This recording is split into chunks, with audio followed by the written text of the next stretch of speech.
Bum Rock Radio. This is the Bum.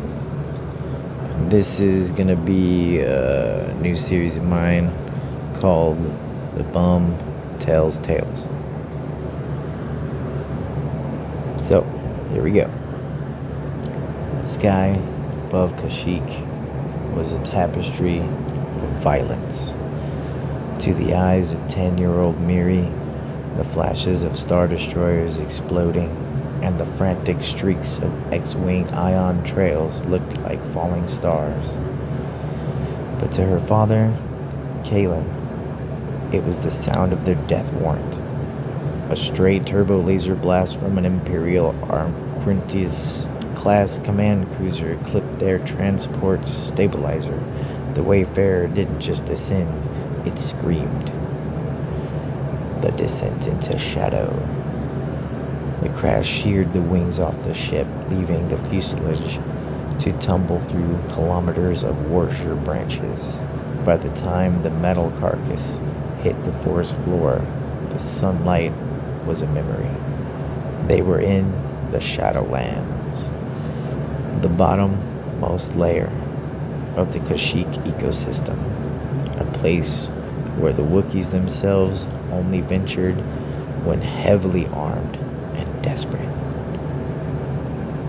Is everyone? Kalen's voice cracked. He kicked open the warped bulkhead. We're here, Kale, Lyra whispered, clutching Miri and their teenage son, Jace. They were bruised, bleeding, but alive.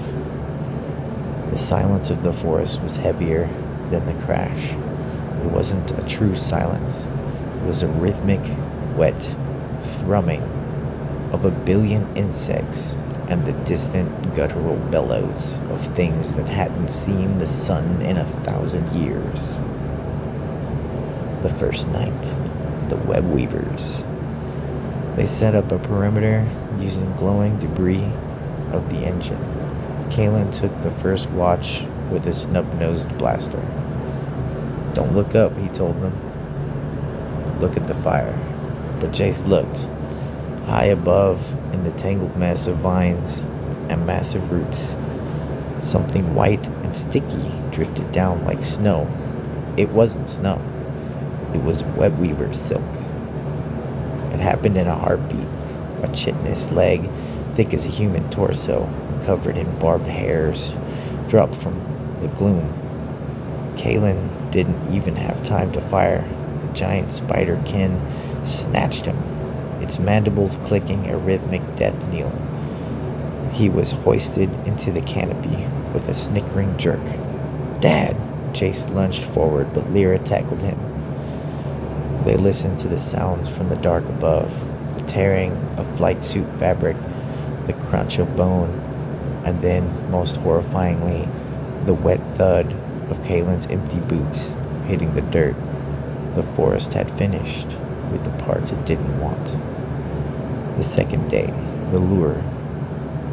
Lyra knew they couldn't stand by the wreck. The smell of blood would bring more.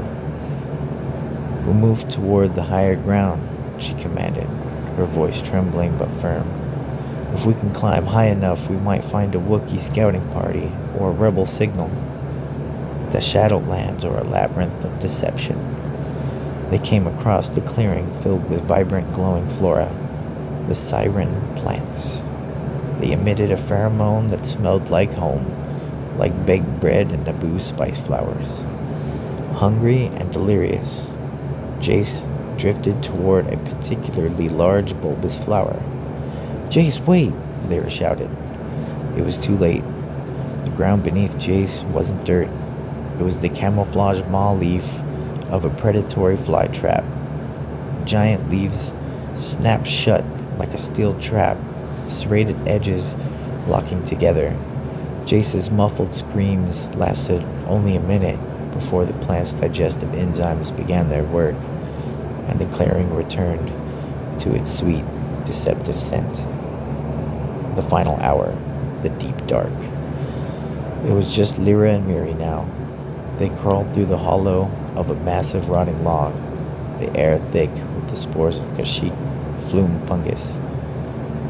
that made their lungs burn. "Mama, I'm tired," Mary sobbed. "I know, baby, just a little further." But there was no further. The log ended in a sheer drop into a black bog, and standing at the edge of the bog was a Katarn. The apex predator of Kashyyyk didn't hiss or roar. It watched them with black milky eyes, its muscular frame coiled for the kill. It was the old man of the forest, and it had been tracking their scent since the moment they fell from the sky. Lyra looked at her daughter, then at the empty blaster in her hand. High above, she could still see the faint, mocking glimmers of the space battle, the Empire and the Rebellion, fighting for the fate of the galaxy. Down here in the roots of the world, those wars didn't matter. The forest didn't care about Corellian blood or Imperial destiny. It only knew hunger.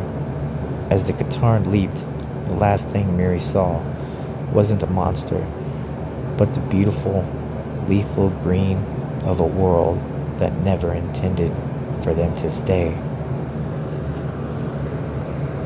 And that's the episode.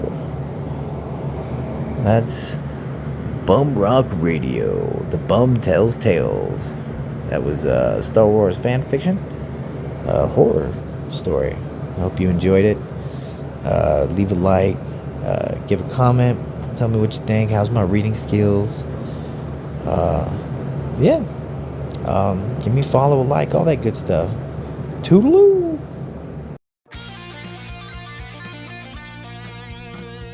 Cosmic freaks, ascend to the void. Your regular reality has been destroyed. This is 108.8 Bum Rock Radio, where the static is the signal. Let the madness flow.